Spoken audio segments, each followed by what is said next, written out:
This is why rivalry games stand the test of time. Hopkins and Virginia, all tied, final 3 minutes. English, dodging on the short pole of Burtz. One more pass and Chavez, another goal. Ties his career high 6th goal, and Hopkins leads for the first time today with 2:37 to go in regulation. And that will do it. Johns Hopkins down but not out. Trailed 11-4 in this game, went on a generational run to stun the Wahoos of Virginia here at Klockner Stadium, and the Doyle Smith Cup stays home in Baltimore for the 3rd consecutive season. Passed through some traffic and it's scooped up. Bellissimo and Stanford in transition with some open room in the midfields. What can the Cardinal do here? This one's pickpocketed. Gallica knocks it loose. Cardinals stay on it. Back and forth, teetering around. Rifling a shot, Poliski with the exclamation mark. My, oh my, Cardinal transition just cannot be stopped. Virginia goes back on the man up for the 2nd time this afternoon, converted on their 1st attempt. Entered in 30% on the man up opportunities. Down low, shoveling this one, 5-hole and scoring. Brendan Millen with the highlight reel goal. The first month of the women's college lacrosse season concludes this afternoon, and we've got a top 20 ACC tilt for you. The number 2 Stanford Cardinal, undefeated on the season, travels to the East Coast to take on the 18th ranked Virginia Cavaliers right here inside Klockner Stadium on the grounds of the University of Virginia. And with that, we say hello alongside Alexa Wooten. I'm Braden Schenck. So glad you could be with us. Alexa, 2 rosters with a depth of talent on both sides. That's right, Braden. Hopkins keeps on hovering around. Don't look, but it's a 4-goal game now here in quarter number 3. And Virginia again go back, a little change up in the face-off. Greenspan, the junior out of Scarsdale, New York, another one of those Brunswick School products, taking it for the Hoos. And it took a lot of face-off last year, so he's been at the X before. Former national champion with Notre Dame as a true freshman in 2024. Got to put this loose ball push, no time served. So restarted by Virginia in the offensive ends. Hopkins has outscored the Hoos 4-3 since we started this 2nd half.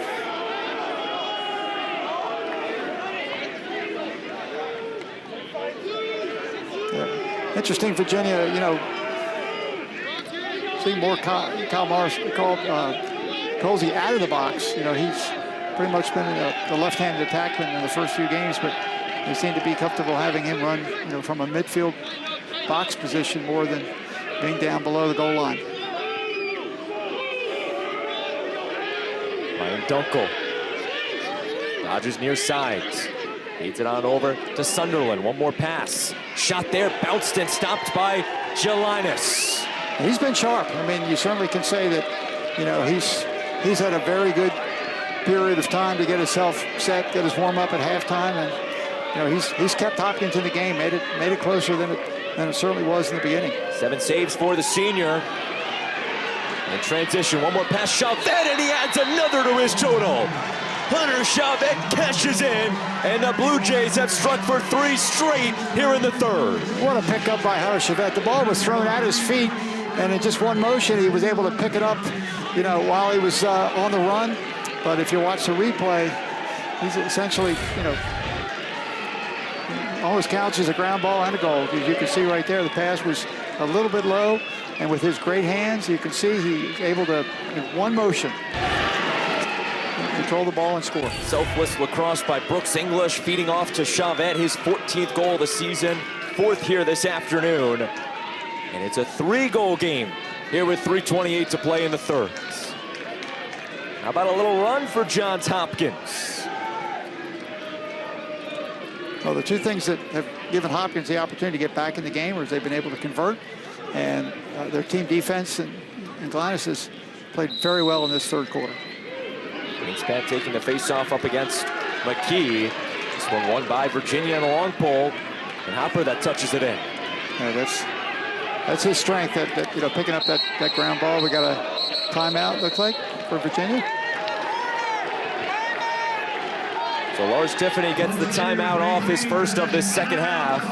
Virginia will pick the possession back up after Johns Hopkins has scored 4 straight if you include that goal right before our media timeout. And Doug, what does Virginia need to do to slow down this Johns Hopkins offense? Well, first of all, you had to expect it to come. You didn't know when it was.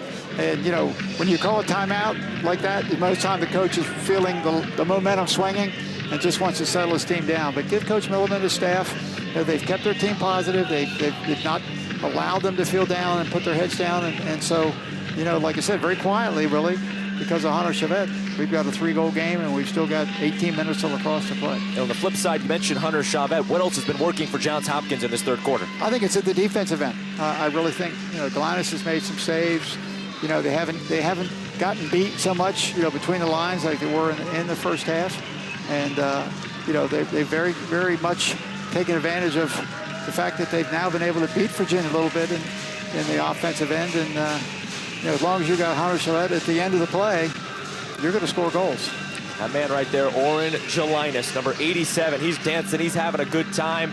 7 saves on the afternoon for the senior out of Massachusetts. Just his 3rd game he's appeared in this year. He made just 5 saves all this season entering play today, but he stepped up in a big chance, and then Johns Hopkins getting it done on the offensive end. Hunter Chavette putting on a clinic.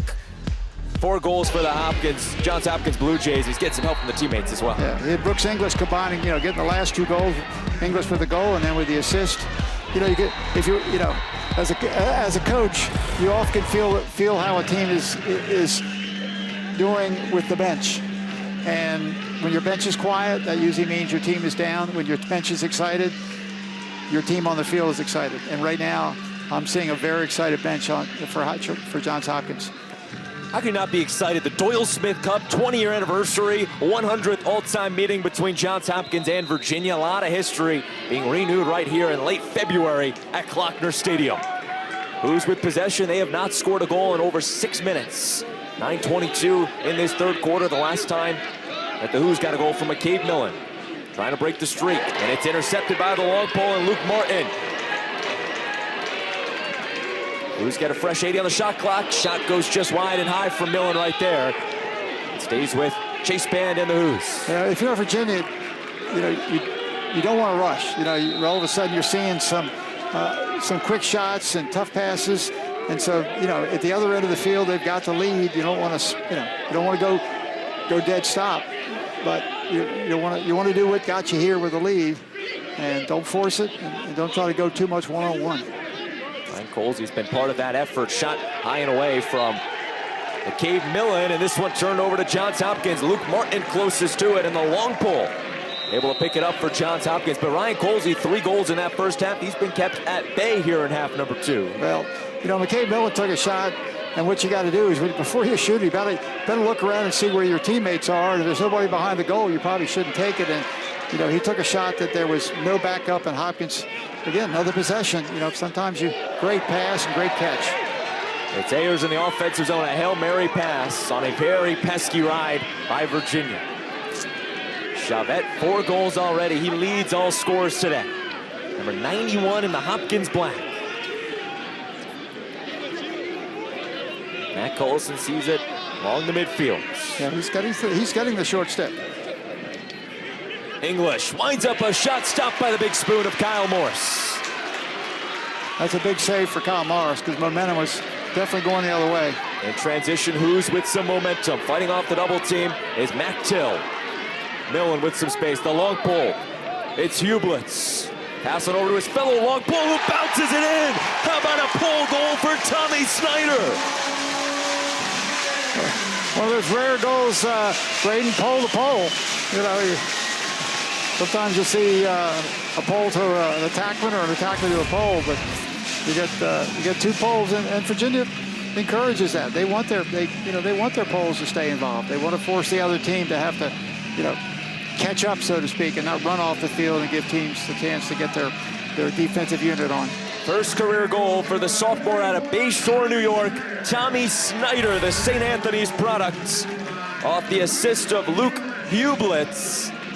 As you mentioned, Doug, the very odd assist and goal to the long pulls